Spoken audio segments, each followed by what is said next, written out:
In this video, we'll show you what to do if the Windows Security app is not opening and keeps crashing on your Windows 11 PC. So to fix this, head to the search menu and then search for the Windows Security app. Don't open it, simply click on this app settings option here. Now this will open the settings app. Here you will need to scroll down and then click on this terminate option first and click on this repair option then.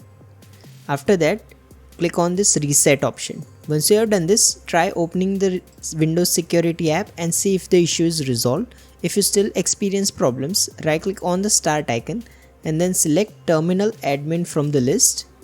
In the Terminal Admin window, you'll need to run a couple of commands. I'll also leave them in the description. So first copy this sfc scannow and then paste it here. Now simply wait for this command to run and then paste this second command. So copy this command and then paste it here and then hit enter. However, if you still experience problems, your next option is to simply head to the search menu again and then type in PowerShell. Now click on this run as administrator option. Now in the PowerShell window, you will need to paste this command. This will reset the Windows Security app and hopefully solve your problems. So simply paste this command and then hit enter.